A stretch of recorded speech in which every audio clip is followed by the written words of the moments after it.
Okay, we're still short a few people who should be here, but I'm going to get started anyway because of timing. So over the past several weeks, we've been working on Argus to build models in order to evaluate the return on investment for large properties. And as you know, it takes quite a bit of effort to build those models. We're going to introduce you to a software program today that you've got access to for 90 days to test out. It's a bit easier to utilize to calculate the internal rate of return on CRE properties and the net present value of the investment, and even to determine the investor's after-tax return on the property. Software also does something else that's kind of interesting. In our real estate development class, which about 75% of you have participated in so far, we spent a lot of time working with ArcGIS and Business Analyst to evaluate locations and development opportunities. This software actually pulls data from Esri on a property that you're evaluating and plugs that into the report so you can evaluate the site, the demographics, and the surroundings, as well as the investment component of the analysis. And that leads me back to introducing our guest today. Todd Kuhlman is a senior trainer with CCIM. He's a wealth of knowledge and experience. He's got a long history in the CRE industry. He's also the president of CRE Tech, and their flagship product is what you're going to be introduced today, which is TheAnalyst Pro. And I'm going to let him take over and show you how this works. Although I do want to mention that for those of you who are on our meeting today, we've sent you a case study as a Word document. I think it says a Word document, might be a PDF. PDF. And, he's going to be using that as the example to plug into this software program and show you how easy it is to come up with an analysis that provides a wealth of information. So anyway, Todd, go ahead. Perfect. Thanks, Lauren. Hi, welcome everyone. I hope you're having a great day. You got a little bit of mental capacity left to kind of go through some numbers with me, because we're going to go through a whole lot of financial numbers. I love numbers, and we're going to be talking about a lot of them. As Lauren said, a little quick background on myself. I actually got started in commercial real estate in the brokerage and development side myself, in the multifamily for the most part. Then entered into the lending side. I spent 14 years in commercial real estate finance up until 2008, when the credit crash devastated all commercial lending.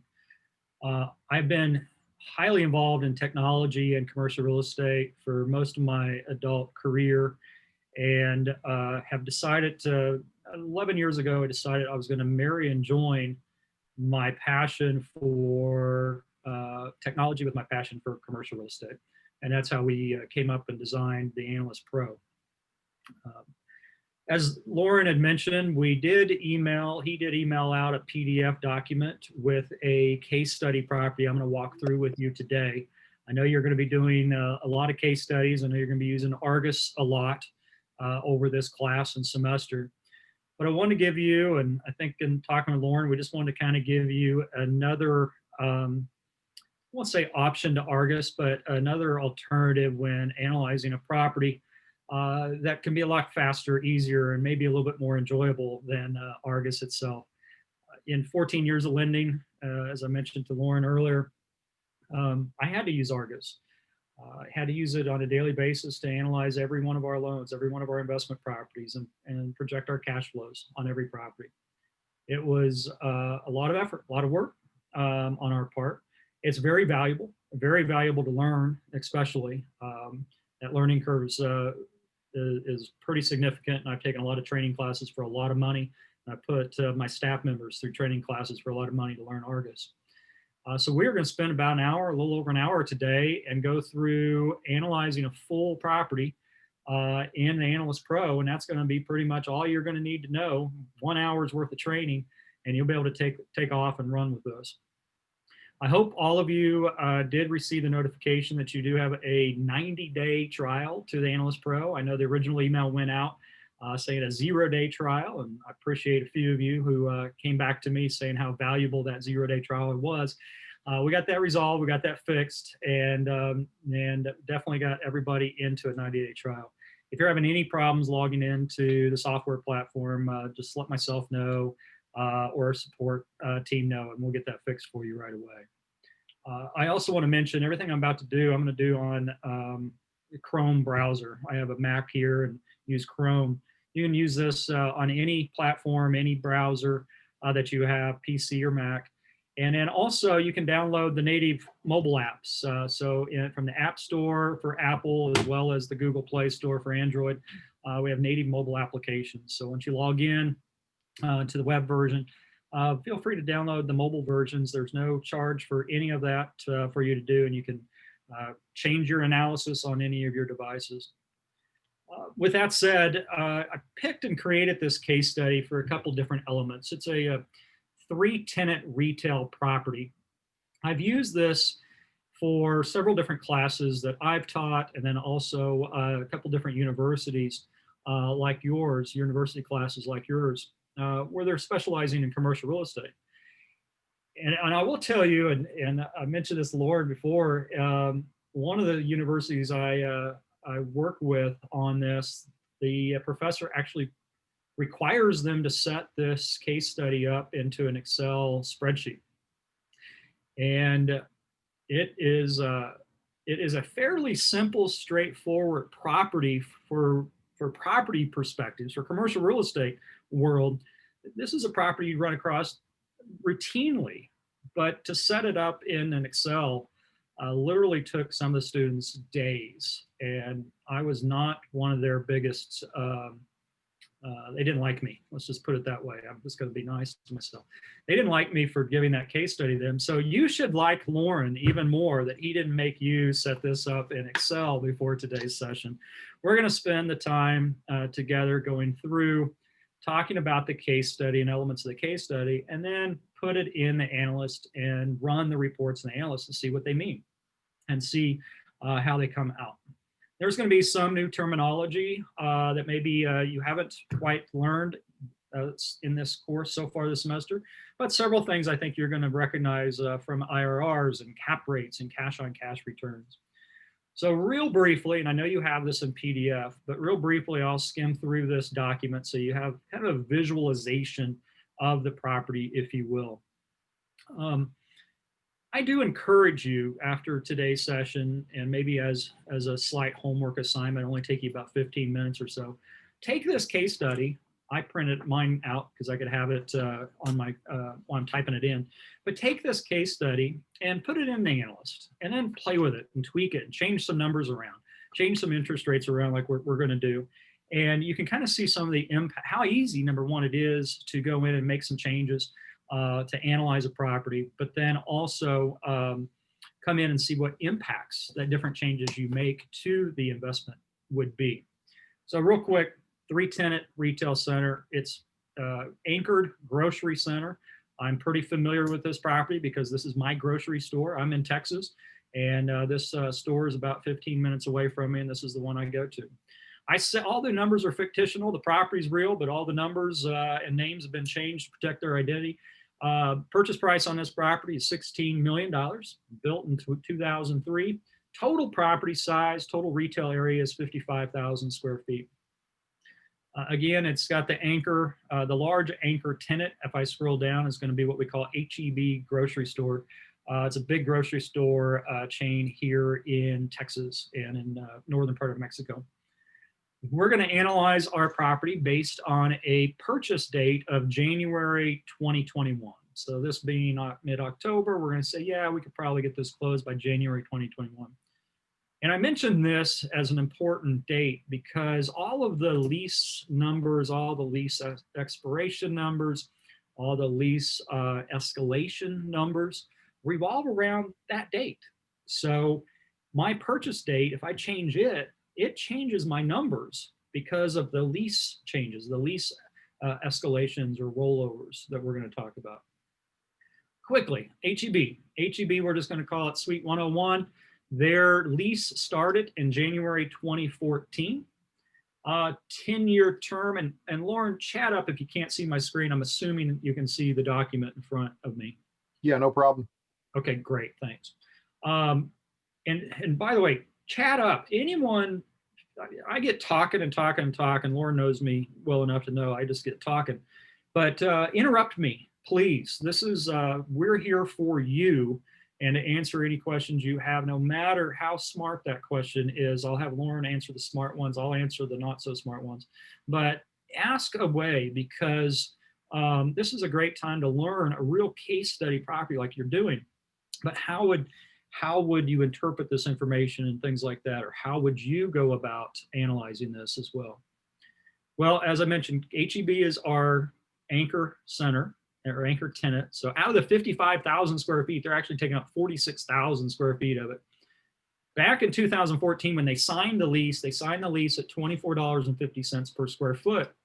And that's per year. So here in Texas and many parts of the country, it's per year. I know when you go off to New York, that may be a per month rate, but we get a little scared looking at per year rates in New York and California. But $24.50 per square foot per year, escalating in the beginning of year 6. So 61 months, we're going to escalate that 5%. We're not going to have any rent concessions, tenant improvements, leasing commissions at the beginning, but we are going to have all the expenses being reimbursed. So all of our operating expenses will be reimbursed, calling this a net lease for this tenant. And they'll reimburse their expenses based on their pro rata share, how many square feet that they have. Then when the lease expires, we have to sit there and say, well, what's going to happen when the lease expires? And we put in what's called a lease renewal probability. Our lease renewal probability, we're going to say, is 90%. That's pretty high. In most analysis, I'll have the default setting be 75.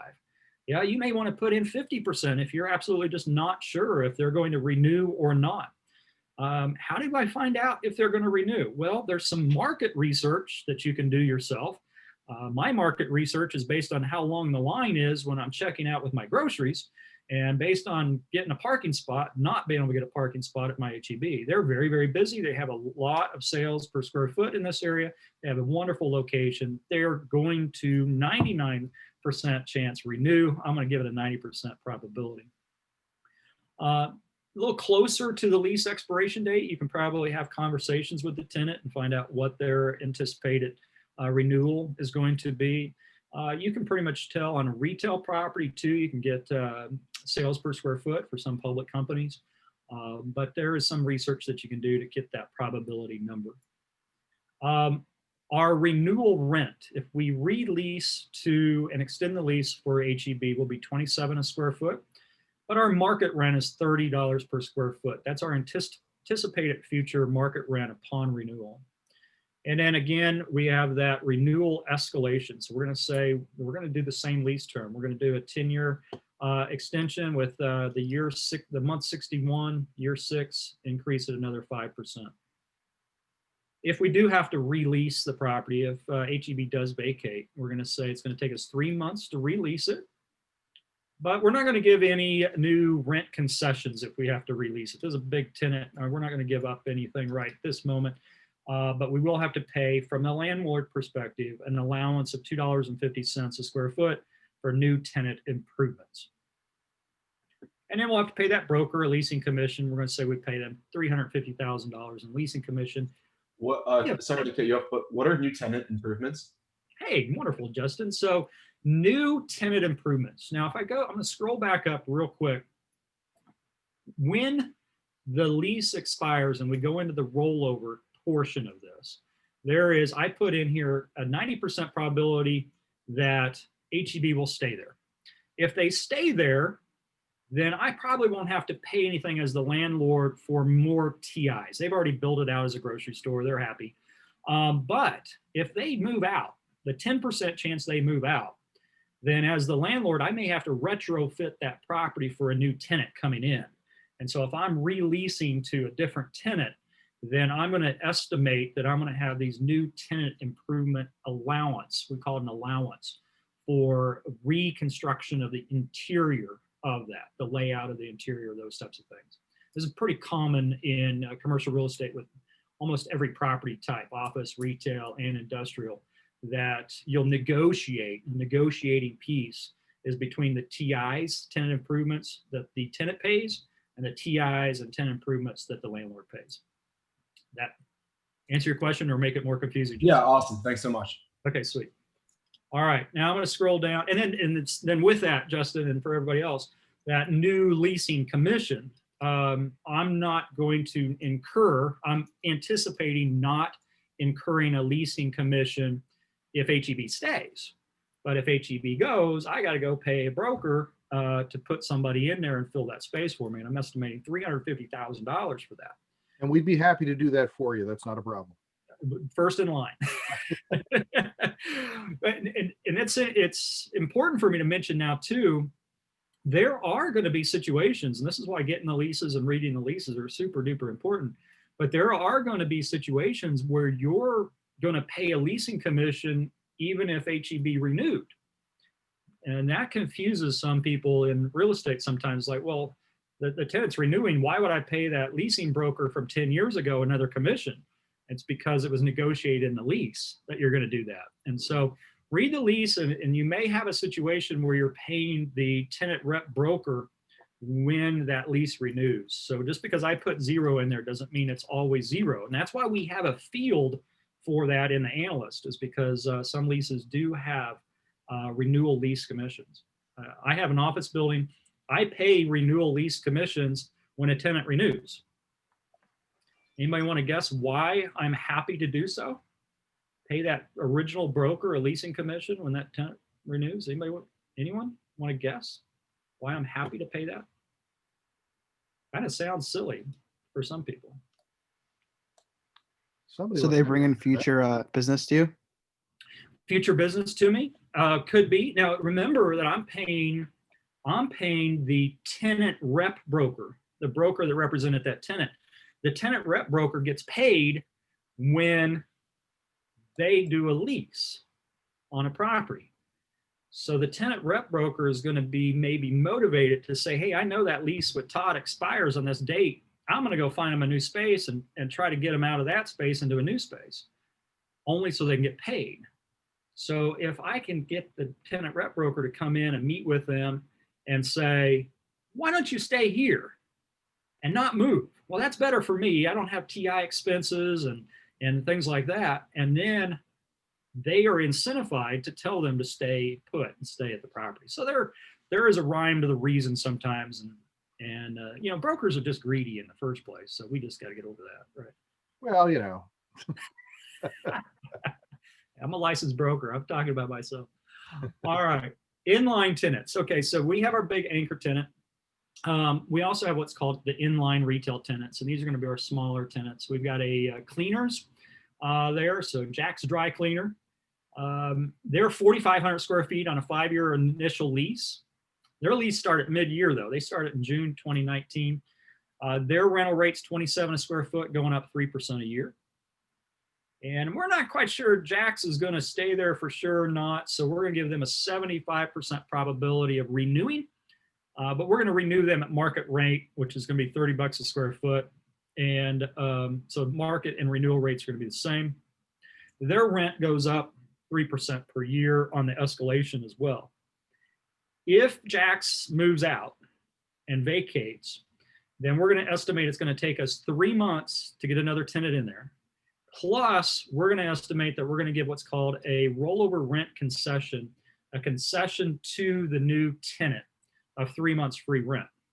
So literally in the year that rolls over, there's a 25% chance, 25% probability I'm going to have 6 months with no rent. And this is a real scenario. This is really what people are doing and analyzing on a daily basis for these properties. Do I know that for sure? No, I don't know that for sure, but this is a best market estimate for what we're anticipating on our predictions. And then going back again, and the great question Justin had was the new tenant improvement. We're going to pay $2.50. So if Jack's Cleaners moves out, I'm going to give a $2.50 allowance to the new tenant to build that space out.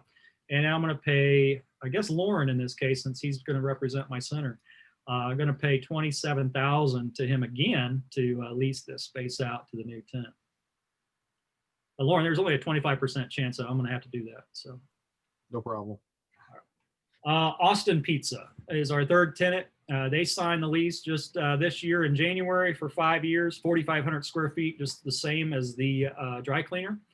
$26.75 per square foot the first year, but it's going to go up 3% per year after that. And then again, just like HEB, just like Jack's, they're going to reimburse all the expenses. So any expense I incur on the property, they're going to reimburse me, the landlord, for my pro rata share of their expenses to that property, all based on square footage that they occupy.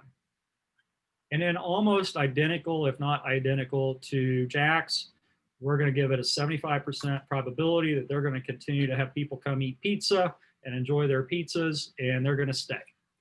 But if they move out, we're going to release the property. It's going to take us 3 months to rent it out, and then we're going to give 3 months free rent. And it's, again, the tenant improvement allowance and the leasing commissions. I'm going to scroll down. We're not going to say we have any other income on this property. Other income would be like signage, parking, which is common with office properties, laundry on an apartment complex, vending, those types of things is other income. Any income that you don't get from the rental, the lease itself.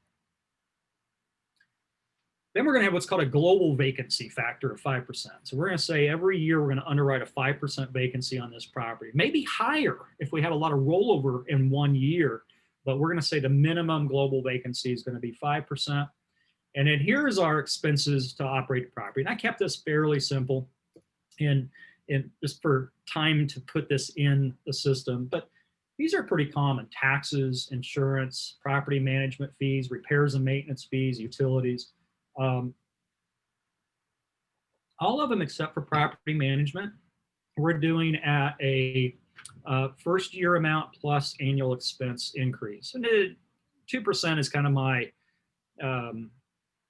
just inflationary index factor that I often use in underwriting my own deals. Property management fee, 5% of gross operating income. It's very common for property managers to charge a percentage of the income from the property. And this made a lot of students very happy when they did their Excel formulas and Excel spreadsheets, because they came back to me and they said, Excel's given me a circular reference error. I can't do this calculation. I'm like, yeah, because we're giving 5% expense or 5% fee to the property manager, but the tenants are reimbursing that fee, which increases the gross operating income we're receiving. So for every dollar gross operating income that increased, the property management fee increased because it was 5% of that. And so Excel made that as a circular reference. So it's pretty difficult calculation and algorithm we have to put in place for that. That making this on Excel, it just makes it that much more difficult. And then these people, they put their Excel together, and that Excel was good for one property, one case study. And then they got to pitch that Excel and start over for the next case study. So again, thank Lauren for not doing that. I thought you were going to do that. I thought you were going to make him do that. No, not only on the simple projects. There isn't anything complicated that we're doing in Excel. That's good. You don't want to. Replacement reserves. These are capital expenditures, replacement reserves, things like replacing the roof, redoing the parking lot. If an HVAC goes out, I need to put a new HVAC in. So we're going to set aside 20 cents per square foot of this building per year in replacement reserves for those future expenditures. Then we're going to get a loan. We're going to get a 70% loan at a 5.25% interest rate. You might sit there and go, well, aren't interest rates like 4% right now? Yes, but I wrote this case study about 2 years ago, so I haven't changed that rate. Plus, I don't know how long we'll have 4% interest rates. It's mind-blowing. Loan amortization, 25 years, loan term, 10 years, loan fees and cost, 1%. And then when we go to sell the property, how do we value the property when we sell it? Well, we're going to use the cap rate method to value the property when we sell it a year from now, 5 years from now, 10 years from now. So we're going to just take 8%. A lot of times students will go, where'd you get the 8%? I look up and I grab it from there and I put it on the piece of paper. This is actually, this is an hour conversation just by itself on how to predict future cap rates. It goes into a lot of supply and demand, which I know, Lauren, you mentioned you did a lot of ArcGIS. What's the supply and demand in the area? Or is the area being overbuilt? Is there still a high level of occupancy levels on that property? But this is all a fluctuation. Cap rate is all fluctuation of supply and demand with price. So the higher the price you pay for each dollar of NOI, the lower the cap rate would be on this. So I'm kind of using a middle of the road cap rate, pretty conservative cap rate, to be honest with you on those. And sometimes I'll look at the correspondence between the going in cap rate when I buy it and the going out cap rate. How do I compare the two of them, and how can I support my cap rate on that? So there, I just spent 26 minutes telling you what we're going to do. Now let's go do it. So all of you, again, have access, 90 days access to the Analyst Pro. I'm going to go through and show a couple of the scenarios that you can run in here, especially in the investment analysis side. So when you go log in, go to theanalystpro.com and press on the login button. You'll use your email address with the university. Question?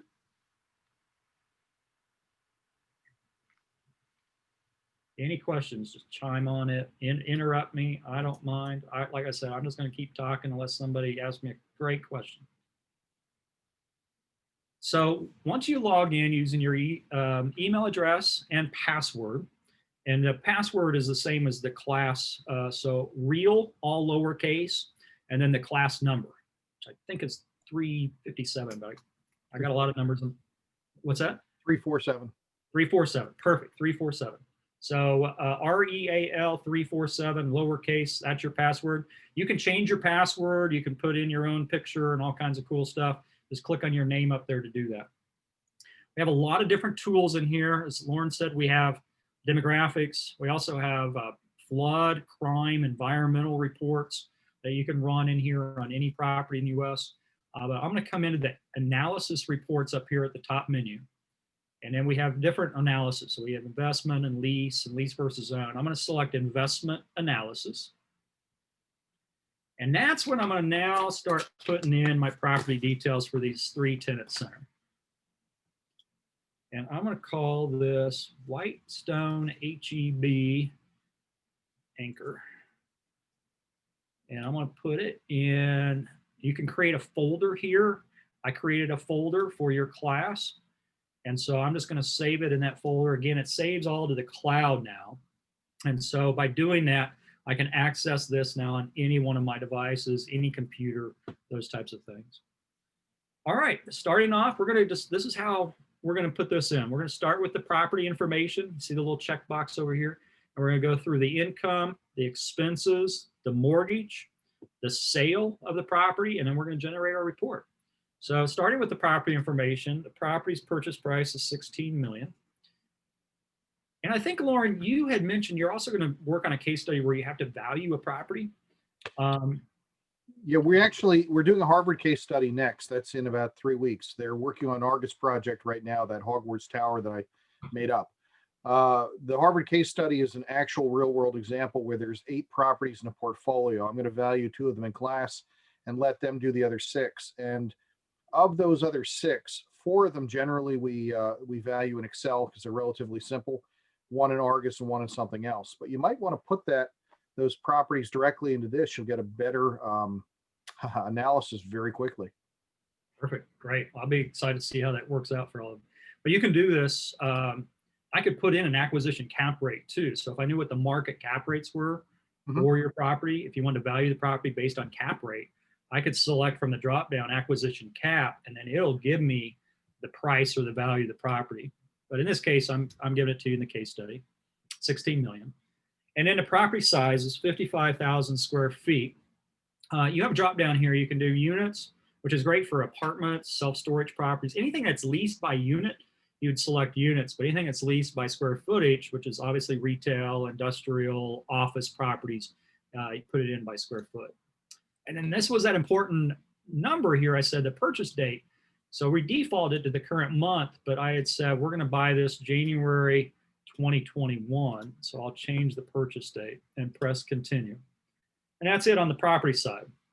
Now for the heavy lifting on the income side. If I had a real simple property, if I had a single tenant type property, I could put in just the first year income and then how much that income went up, and I could be done with the income inputs. Again, the whole premise of this, we don't want to be Argus. We want it to be simple, but then I'm going to show you the outputs.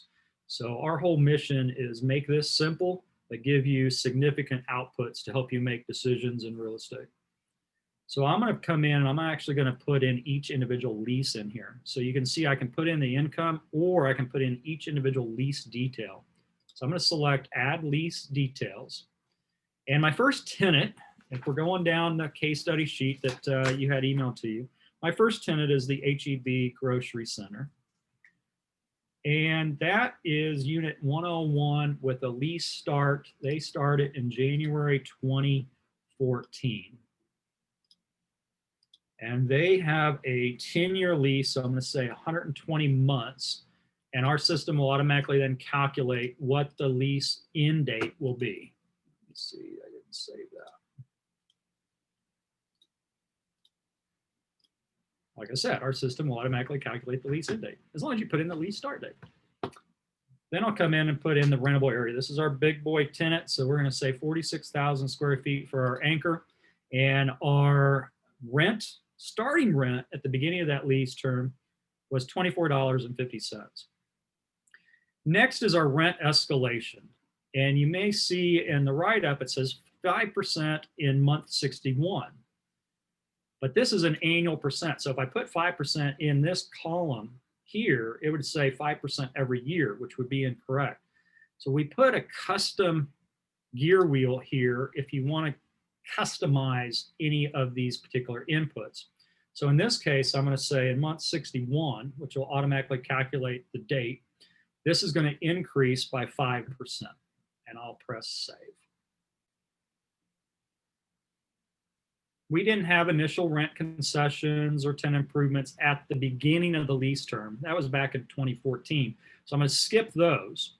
But it did say on reimbursement. So the next section in our income side here is the reimbursements. This is what the tenant's going to reimburse us for the expenses we're going to incur. So I'm going to click on these custom tenant reimbursements. And as I mentioned, we have taxes, property insurance, management fees. They're going to reimburse all those expenses. So I'm just going to click up here and say all the expenses the tenant's going to reimburse. There's a bunch of different scenarios that you can run here on expense types. You could actually put an actual dollar amount for your annual reimbursements and an escalation for that. You could do $1 per square foot reimbursement. Some leases call for that. And some leases say it's going to be the current base year. The landlord will pay everything up to what the expenses are this year. The tenant will pay all the increases for the future. So there's a lot of different scenarios, but this is a very common scenario on the pass-throughs. My office building is exactly like this, where I pass through those expenses to each of my tenants. Next, under lease renewal probability, this is where I'm going to say there's a 90% probability that HEB is going to stay there. So I'm going to say there's 90% renewal probability with $27 in my renewal rent. Now that could be, where I get that number, that could be something I pre-negotiated with HEB in the original lease that they can renew or have options in their lease of extending. And you can pre-negotiate those, some leases do that. Or you may just say, you know what, I'm going to anticipate leasing for just a little bit under market when we renew, and I'm going to anticipate my market rent to be $30 a square foot.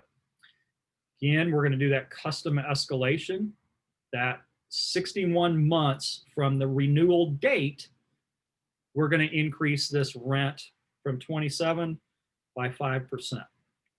And automatically calculate the start date, which is 5 years, basically, 61 months from the renewal of this particular lease. Now I'm going to come down. Estimated months to release. We said it's going to take us 3 months to release this property. And then going back to Justin's question, the new tenant improvement, we're going to give a tenant improvement allowance. Got to flip over to page 2 of my cheat sheet here, of my case study. New tenant improvement allowance, $2.50 per square foot. You may say, well, how do I know to put per square foot in there? If you hover over the information icon here, basically it says any number between 1 and 99 is an amount per square foot, and any number of 100 or greater is an actual dollar amount. So I'm actually entering 2.5, and that'll be $1 per square foot. And then my buddy Lauren over here is going to want paid. when he brings me that tenant. So we're going to put in 350,000 for leasing commissions. Again, this too could be $1 per square foot or an actual dollar amount.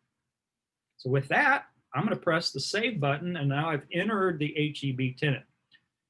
My system now says the property size does not match the total rentable area. Yeah, total rentable area is 55,000. We've only entered one tenant. So I've got 2 more tenants to enter. I want to enter them a little bit faster. If anybody has any questions, I'm going to go ahead and enter these tenants in case you have any questions. I'm going to start with Jack's here. Questions, comments?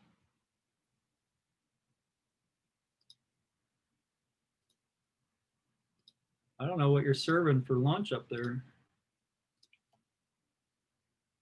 Everybody's so quiet.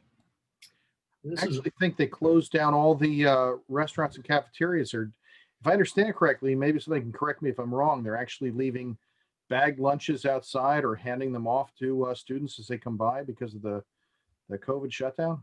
For the students that are on campus, even they have like delivery services that are like pro bono. So you can get a bag lunch delivered to your room if you're a freshman. Wow. That's nice, I guess. So I'm just going through, I'm doing these reimbursements. I put in my initial rent, my reimbursements for my expenses. The lease renewal probability on the Jacks is 75%. And then we're going to charge them $30, which is market rent. So renewal rent and market rent are going to be the same. And then we're going to say that's going to escalate 3% per year. You may say, well, Todd, if the market rent and the renewal rents are the same, why even worry about the renewal probability? Well, again, there's a couple of elements that come in when that tenant moves out. And in this case, there's a 25% probability they'll move out. I'm going to now have downtime, which means I'm not getting a rent, base rent. So 3 months it's vacant. 3 months of rent concessions that I'm giving them for 3 months rent. This is also 3 months that they're not getting reimbursed for expenses on the vacant space. So all those expense pass-throughs that I was doing for that tenant, I'm not getting those when that property's vacant. So that calculation has to be put in here as well.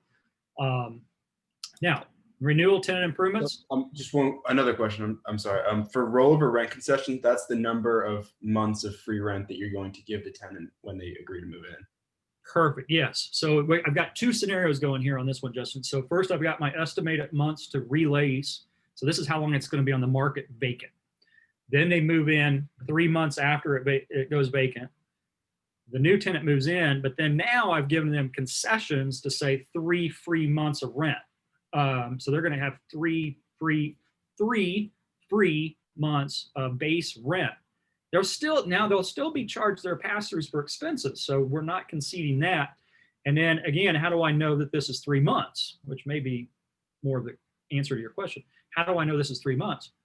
And if I do this hover over, I'll say any number 1 to 99 is number of months. And then any entry of 100 or greater will be a physical dollar amount that we'll give them upon that new tenant moving in. Now, and again, let me quantify this. This is a 25%. We're going to, in our algorithm, we take the 25% probability that the new tenant will go in. So we're not going to physically incur on our operating statement 3 months of free rent. It's going to be 25% of 3 months. Hopefully that makes sense. It gets real confusing in here, but it all has to do with these probability numbers and the algorithms on how we calculate this out. Yeah, I appreciate that. Thank you. You bet. Thanks for the questions. You're a role model to the rest of the students to ask questions. Wink, wink, hint, hint. Okay, new tenant improvements, $2.50. And then we're going to pay the leasing commission to the agent of $27,000. And I'm going to save that. So that completes my Jacks. I'm going to go to the next page, which is going to now be my Austin pizza. And pretty much real similar to what I did with Jack. So I'm going to put in Austin pizza 103, suite 103. And January 2020 is going to be our lease start date. Again, a 5-year lease. So I'm going to say 60 months. Rentable area, 4,500 square feet. And our first year rent, $26.75 with 3% per year escalations. And this goes back to if I had a new lease starting, and Lauren asked me a great question in the first class. So what if we have a center that's partly vacant? How do I compensate for that vacancy? Well, what you do is you'd come in here and say, okay, I've got suite 103, which maybe we're going to lease 3 months from now, 6 months from now, we're going to lease this up. I could put the lease start date as a future date if I want it. And then I would put in my lease concessions, going back to Justin's question, how many months or how much dollar amount am I giving that tenant for free rent at the beginning of the lease? So there's all kinds of scenarios you can run here as well. Our reimbursements, it's all triple net lease. So I'm going to click every one of those. And then I've got my renewal probability again, 75% probability that the pizza place will stay, $30 renewal rent, $30 market rent, and that's going to escalate 3% per year. And just like with Jack's Cleaners, I'm going to have 3 months I've got to re-rent it, and 3 months of free rent I'm going to provide them. My new tenant improvement allowance, $2.50 per square foot to build that out, and $27,000 in new lease commissions. Press the save button. And now the only last thing I have to enter on the income page is going to be other income, which we do not have other income, so I can press continue. I have to enter 0, press continue. So now I've got a check mark next to the property, check mark next to the income, vacancy, and expenses. And so we were doing a global vacancy of 5% minimum, which basically means minimum vacancy. And where do I get that? Well, that's kind of ingrained in me after 14 years of lending. It was actually a Wall Street requirement for us on any multi-tenant property to do a minimum 5% vacancy. So that's kind of what comes in. Most appraisers that I run into too will look at a minimum of 5% vacancy or sub-market vacancy. So some sub-markets you may have, if you have an office sub-market, your office sub-market vacancy may be 7 or 8% versus 5. And so that's what they would use for the underwriting of the property. Next is our operating expenses. And I could just add up all the operating expenses and put in here, but what we're going to do is what we call line item each expense out. And this allows me then to escalate or change those expenses each year based on each line item. So we had our real estate taxes, and this is how we design this as kind of an accordion. That's a technical term there. I'm going to make an accordion. I click on that, it opens up. My taxes the first year was $200,000 and increased 2% per year. I've entered that, automatically puts the 2% for every year over the next 10 years. So we're going to analyze this over the next 10 years. You may say, well, why do you have 11 years of info if you're going to run 10-year report?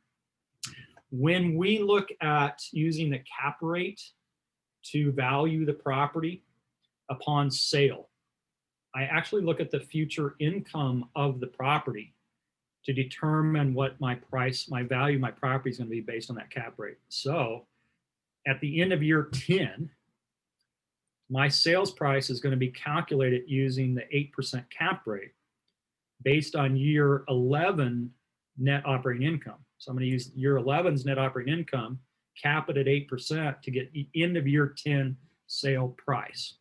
That's why we go 11 years on that. I'm just going to close that. So press on that accordion.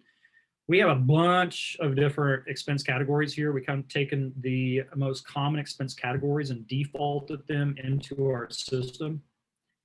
You will see that you get a checkbox next to the expense once you've completed it. By no means do you need to complete all these expense categories, nor will you typically do that. So I'm going to go through, I'm going to put in the taxes, property insurance is $25,000, going up at 2% per year. And our property management fee, now remember that one was the percentage of gross operating income. So we're paying the property manager based on how much revenue is generated by the property. So we'll say 5% of the gross operating income for property management fee. And then we have our repairs and maintenance expenses, just going down my little list here, $12,000 for the first year, increasing at 2%. And then I have a utilities line item on our case study, but I didn't categorize out electric, water, sewer, gas. So what you can do is you can click on this little pencil icon and actually edit any of these expense categories. So if I just have an expense category called utilities, I can change that and save that now as a new expense category. I know up north, you're going to have an expense category probably for snow removal. We don't have that in Austin, Texas as an expense category, but I could come in and I could add snow removal as an expense category and then actually set that. So every time I did an analysis, I get the same categories for that analysis. All right, so I've got 30,500 for utilities going up 2% per year. And landscaping. So I'll go down here to my landscape maintenance, and landscaping is 8,100 for the first year, going up at 2% per year. Next is I'm done with the expenses. So you see the ones I have a checkbox next to. I've already entered all those. This is real handy to do if in a real world situation, people would hand me their operating statements, and almost every operating statement, I know in institutional world, it's almost easier working with institutions because a lot of times they'll use similar operating statements. They'll use Argus type operating statements.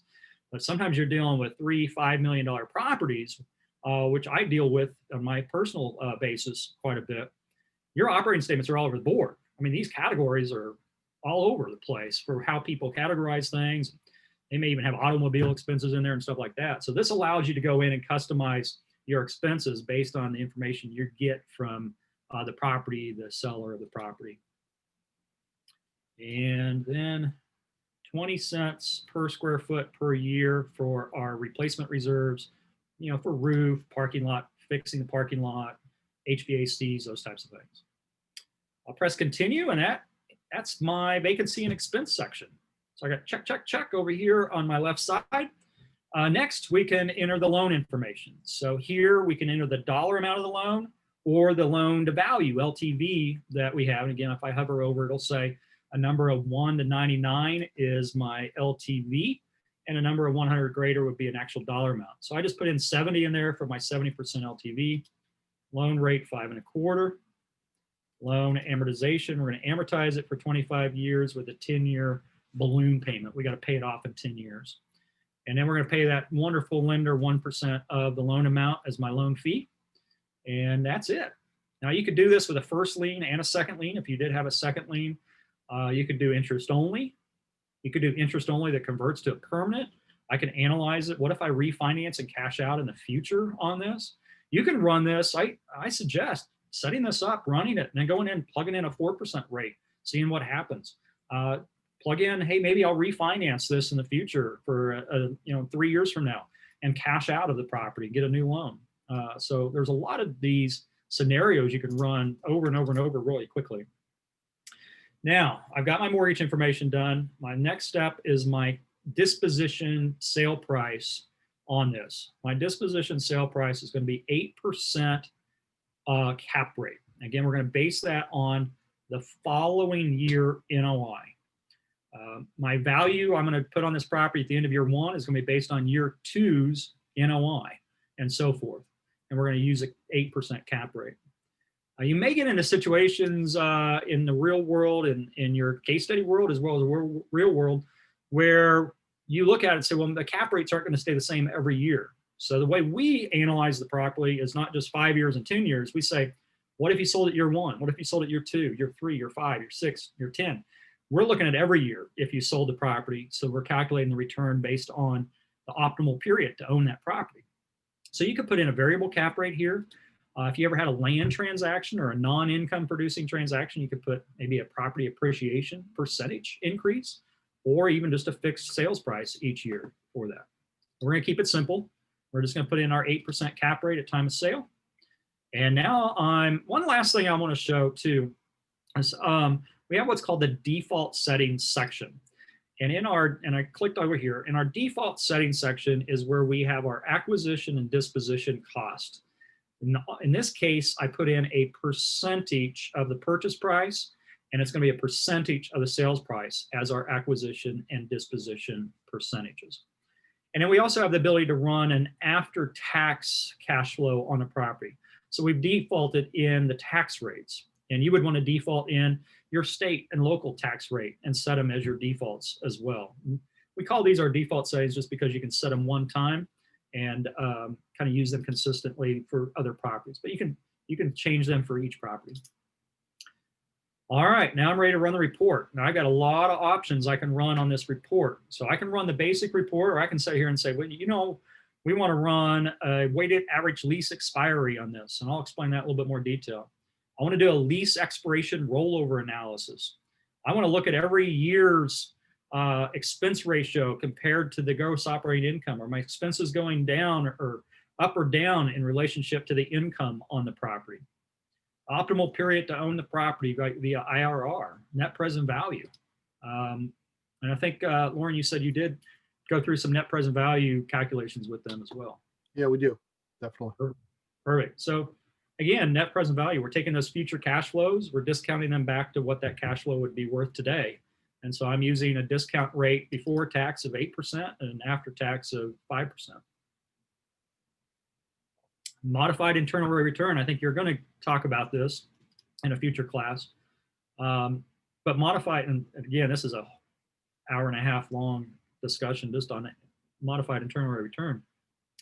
But basically what this does, it's a little bit different than IRR, where it's going in and actually looking at taking the cash flow you receive from the property and reinvesting that cash flow into another investment.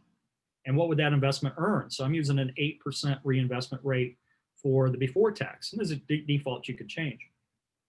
But if your property had negative cash flow, that means you're going to have more cash, more equity to do that deal. And so part of MIRR will sit there and discount, kind of like net present value, will discount a negative cash flow back to present value. And then and then do an IRR return on that whole thing. So we're doing that for you here. LTV, debt service coverage ratio, debt yield ratio analysis. Again, these are the things that the lenders are wanting to know. They're wanting to know it on an annual basis. Is this going to maintain certain debt ratios? And then finally, we do this impact of leverage analysis. What is the property yield versus what the yield is on my money if I get financing? Acquisition price sensitivity analysis. What if I paid more for the property? What if I could pay less for the property at the time of purchase? And then disposition price sensitivity analysis, coming in and looking at, oh, I can sell it for 5% more than I thought, or 10% more. Or we're going to have somebody pretty smart come in and debate me on my 8% cap rate. And so they're going to come in and say, where'd you get this 8%? I said, well, you know, hey, let's do this. Let's use a worst case scenario of a 9% cap rate. And we'll use a best case scenario of a 7% cap rate. And then everything in between. And we'll see if it still meets your investment objective. Is that okay? Yes. Okay. So it's an automated sensitivity analysis. I'm sorry? It's an automated sensitivity analysis. Automated sensitivity, both on the acquisition and the disposition, that does that sensitivity analysis for you. Right. You could run different scenarios and different cap rates, but in this case, what we did is just added pages to the report and say, well, here's a snapshot if it was a 7 cap versus an 8, or a 9 cap versus an 8.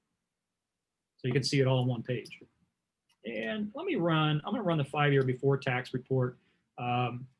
It's going to be a little bit easier for me to kind of go through and explain on this. So one of the reasons we have all those different reports and check boxes, there's going to be situations you may not check every one of those boxes like I just did. And every time I check a box, it takes just a little bit longer for this report to generate. So we're probably looking at about 30 seconds for this to generate. But one of the things you will do is you can pick and choose based on your clients that you're working with on what of those categories you want to include. Maybe I don't include modified internal rate of return for somebody that doesn't know what modified internal rate of return is. Otherwise, you're getting into having to teach them about this. The reason we added the WALE, the weighted average lease expiry, which some people call WALT, weighted average lease term, is because the market was coming to us and saying, this is something we're using right now. This is things that we need to know. What is the WALE on the property, which I'm going to go through with you in just a second. And of course, lenders with the debt service coverage ratio and the debt yield ratio. Some lenders don't have a debt yield ratio. Some do. So again, checkboxing the boxes based on your audience and who you're going to be presenting this to. All right, so let's take a look at this real quick. So we've got our lien information up here at the corner. And all of our reports are generated in a PDF style, branded for you. So it's all nice and created. But you can come up here to this little arrow button and you can actually export this to Excel. And so it'll actually export this whole thing to an Excel. So you have all the numbers in Excel. And basically the way we did this on Excel export is each page becomes a tab in Excel. We don't have the algorithms or calculations because it'd be just impossible for us to, it's impossible for Excel to do some of these if-then type calculations with unlimited scenarios that you literally have out there. If some of you are collaborating together, if any of you are working together on any of your assignments or whatnot, and you want to compare, your assignment to their assignment when you're doing some of these, you can also share the input. So all the inputs I just put in, I can share with you so you don't have to retype any of those in just by clicking the share input and then putting the email address of the person I want to, or people I want to share those with. So that's a good way to help collaborate. We've got our initial investment after our loan and expenses on the property. And then our 5-year, I did 5 years in this case, but you can do 10 years, our 5-year cash flows on the property. This is kind of a summary of the cash flows. Down below, we're going to break down each individual tenant on our cash flows. What's cool about this is it's also showing me my cash on cash returns every year on this property, as well as my IRR, my internal rate of return for my 5-year holding period. My acquisition cap rate was 8.52%. And then we have some different other variables here that's going to be great for lenders. 1.69 debt service coverage ratio. Lenders have probably on a retail center like this right now, probably a 1.3, 1.25, 1.3. And so I'm showing them it's actually exceeding their requirement. And that's how I like to tell lenders, we're exceeding your requirements. They like to hear that. And then our sale proceeds, year 5, what are we going to sell this property for? And that's based again on our disposition or exit cap rate of 8% and the year 6 NOI on the property. We put together a rent roll on the property. So based on all the tenants you put in, we're going to show the lease start, the lease end dates, and also the current rent. So remember that rental rate of, I think it was $24.50 back in 2014. Well, that's increased. So my current rental rates are $25.72 based on that 5% increase we had. And that's where that purchase date comes in to play, very important. The purchase date versus when all these escalations and rollovers occur. I love graphs, so you're going to see some graphs through here. The graphs tell a great story. Rate per square foot, my current rate per square foot for each tenant. And we're breaking down each individual tenant now. So now we're coming in and we're saying, okay, HEB Grocery. HEB Grocery, year 1 total base rent. Here's all of the reimbursement for expenses based on their pro rata share, their square footage. And then this was our increase in year 4 for us and the rollover. So this is when their lease rolled. We went to $27 a square foot with 90% probability that they're going to stay. But we also had some vacancy, some tenant improvement expenses, and leasing commission expenses. You may say, well, wait a minute, I thought we were paying more than $350,000 in leasing commissions. Why is that showing 35? Anybody want to take a guess at why this shows 35,000 instead of 350,000 on leasing commission? It's over 10 years. Good. We're not splitting the leasing commission. Some people do that, actually. We're not, in this case, splitting the leasing commission over 10 years. The reasoning, the rationale behind this, and Argus does the same thing. So this is good for you to see on this because you're going to be experiencing it in Argus. Our algorithm, the same as Argus does, is use that probability that it's going to go vacant. So there's a 90% probability HB will stay, and there's a 10% probability that that tenant's going to move out. So if our expense, if the tenant moves out, is $350,000, but there's only 10% probability of that, then we're gonna put into our analysis now 10% of that $350,000, which is $35,000. Obviously, if I change that to 50-50, 50% they'd move out, 50% they'd stay, that's going to change to be $175,000. So that's kind of how this is all being calculated. Hope that And like I said, Argus does the same thing. So you might not see some of this in Argus and the rationale behind it. I have a lot of people ask me about how did you get to that turnover vacancy when it should be this or this tenant improvement? Well, it's based on the probabilities. We do the same thing with Jack's Dry Cleaners. We do the same thing then with Austin Pizza. And then everything gets summarized and wrapped back up into that original cash flow up the top. Then we did, if you remember, we entered the expense details, each line item expense detail. So here I'm outlining each of our expenses for each of our expense categories. And you can add expense categories in here, but we suppress any of the categories that's not completed. So we're only showing the ones that we completed. And I like this. I like graphs. So our cap rate, our cash on cash return, our IRR. This is looking at the property on a T-bar basis. On the left side, paying all cash. So that's the what we call the unleveraged investment. Here's our financing T-bar in the middle. And then this is my equity T-bar. This is the actual cash flows for me on this property. So this number right here, the 16.35, is so important to me because now that's showing what my equity return on my money is. And I actually, by using financing, I increased the return from 9.3 to 16.35, which was an increase of 7.05% just by using financing. Now, guess what? Go plug in a 4% interest rate. If I plug in a 4% interest rate instead of that 5.25, what do you think my equity return is going to do? Anybody want to guess? Will it stay the same? Will it go up? Will it go down? Anyone? Get a 50-50 shot or a 33-33 shot. So go ahead and take a guess. Anyone want to guess? What would my equity IRR be if my interest rates went lower? The property IRR stays the same. So we're going to say the property IRR is not going to change based on the interest rate. But what would my equity IRR do if the interest rates went down? It would increase, right? You got it, Justin. Amen. Yeah, so you can play with this a little bit. Go and throw in a 4% interest rate and see what happens to that equity return or equity IRR. It's pretty cool. I like it. I like numbers. I like money. That's what I like. Whale, weighted average lease. By the way, if you're in a real estate class and you don't like money, you might want to find a different class. No offense to you, one, but just saying. Us real estate people, we kind of like money. This is that weighted average lease expiry report I was telling you about. And what this is showing is it's showing a physical and an economic. It's basically, if I give a weighted average to each of my tenants and I look at how much they have remaining on their first existing lease, then this is going to do a calculation for me to say, this is your overall property weighted average lease expiry or WALE on this property. I'll be honest with you, an institutional investor is not going to like these numbers. Anybody want to guess why they wouldn't like these numbers?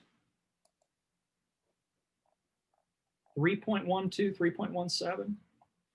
That's the average remaining lease term on this property. What would an institutional investor, what would an investor want? Let's ask it a different way.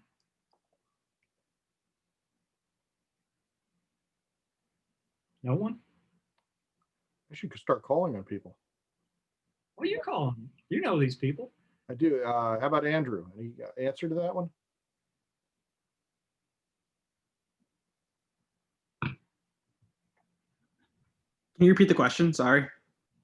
So in this case, we have what's called the weighted lease expiry, or the average lease expiry in this property based on square footage of 3.12.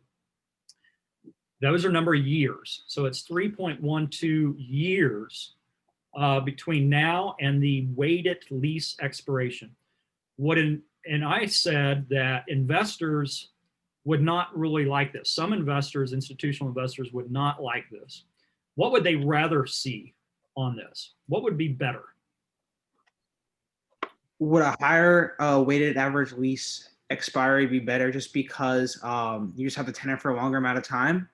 Exactly. So 100% right on. And this graph just tells them immediately, and I say it this way to some people, they want a bigger whale, right? And so the bigger the whale, the less perceived risk on the property. So the bigger the whale, the longer the lease average lease expiry, that means the longer the leases you have, and then the less rollover you're going to have, or the less rollover risk you're going to have on that. So, amen. The bigger the whale, the better. If I had a single tenant property on a 15-year lease, so if I put a single tenant deal in here and they have 15 years remaining on my lease, my whale is 15 years.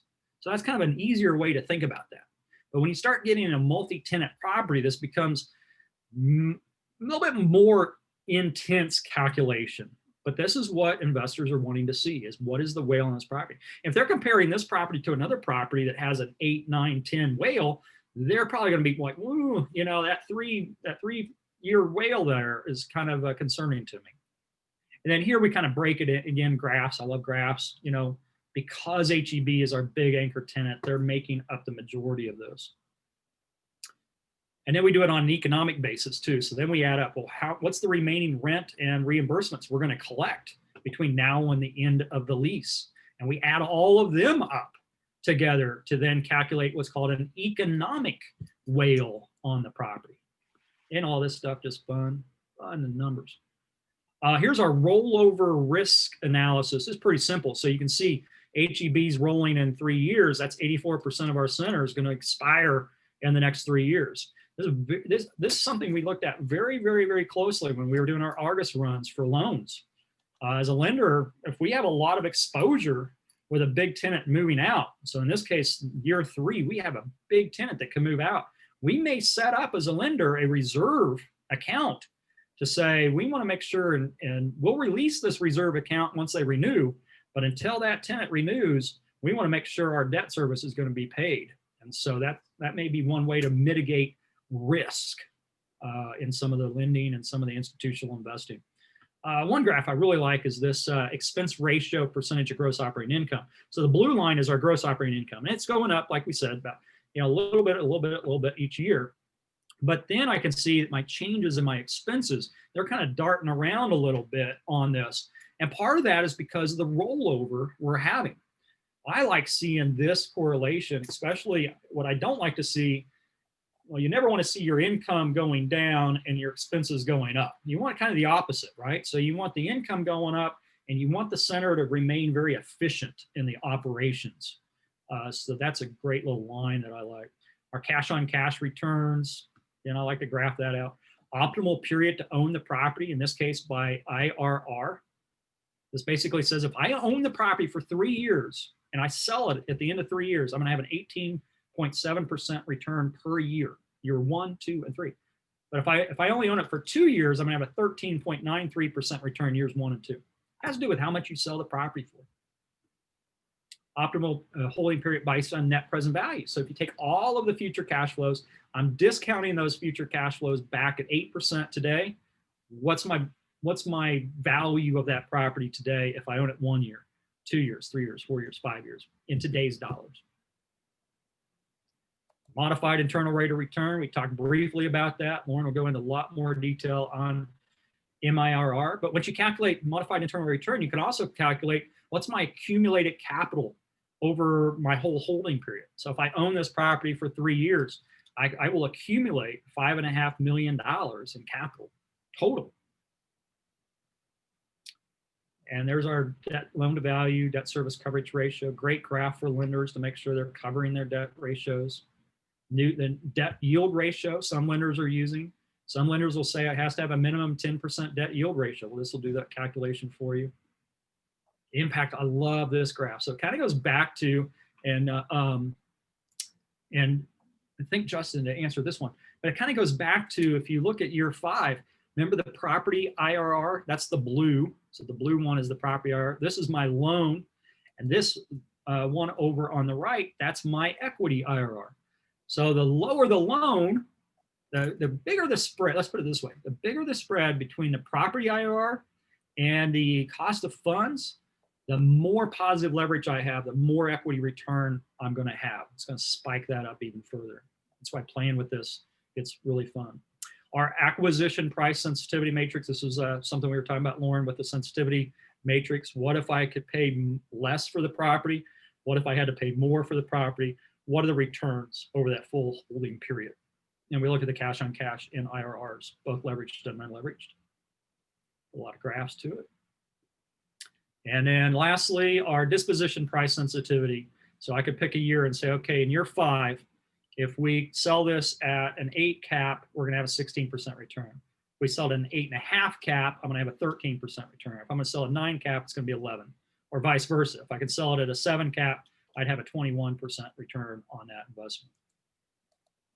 Now, so I got there's a bunch of graphs I put with it. 28-page report that we put together. Literally, if I wasn't talking so much, you could put these inputs in probably in about 15 minutes or so. First time, maybe 20 minutes. Second time, 15 minutes.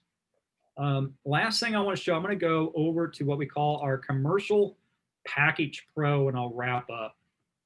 The Commercial Package Pro really takes the lease or the investment analysis. In our case, we did the investment analysis.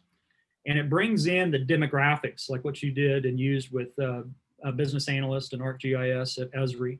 We use Esri, but we pull that information in via an API. We also pull a FEMA flood map. We pull crime reports from FBI databases. We pull in environmental records. We have our own database of environmental records for EPA, state, cities across the country. And then we can build a whole property package very, very quickly, as a matter of fact. So I did this package in the 10 minutes between this class and the previous class. And it creates a PDF, but it also creates a property website. And so this is kind of cool. You can go through and I can download the PDF document for this. But I put in the property description. I put in, a bunch of nice photos for my property. We've got a location report. So I just put an aerial annotation on this saying, okay, here's my HEB. I can put words on there, arrows on there if I want. It does a Google Street View map. Then it has, okay, I did a 5-year before tax report. So the report I just went through with you in detail, that whole report now is here. And whether it's in PDF or in this case, we've got a HTML version of it. And our graphs, you can kind of hover over our graphs in the HTML version. That's the 5-year. We also do a 10-year cash flow analysis report. I did the after-tax cash flow analysis report on this one. And then the demographic analysis. So the demographics that you had done before, I did a 15-minute drive time from my study area for this property, because I live right there, literally right there. So 15 minutes, I can see what the population is within that 15 minutes, what the population growth and demand is going to be on that property. We've incorporated a lot of infographics into the report as well with the community profiles, and the tapestry segmentation reports, lifestyle segmentations, and traffic count maps as well. So that's all incorporated. And finally, familiar to most of you. Anybody who's been through our development course and the beginning of this should be familiar with these types of reports, and it actually pulls it in, which is just fantastic. Pulls it all in. And if there's any known environmental records around the property and who reported those environmental records. So that's all put together. I did that, like I said, 15 minutes between the last class and this one. And I'll send that to you, Lauren, so you have that link. Great. I know we're running out of time, but does anybody have any questions for Mr. Coleman? Anybody at all? I do want to thank you for making this available to our students for 90 days. It's a fantastic software package. Just let us know if anybody has any questions and getting logged in. I can't do your case studies that Lauren assigns to you, but we can definitely make sure you're logged in and have full access. So good luck on it. Enjoy it. I think when you do Argus and this a couple of times, you may smile like I do. So I didn't smile when I ran the finance company and had to run those Argus runs. So I get it, believe me. Any other questions at all? All right, guys, and I will hope you have a good weekend, and reach out to me by email if you've got any questions at all. Perfect. Thanks, everyone. Thanks, Lauren, for setting this up. Thank you. Thank you so much. Yeah. Take care, everybody.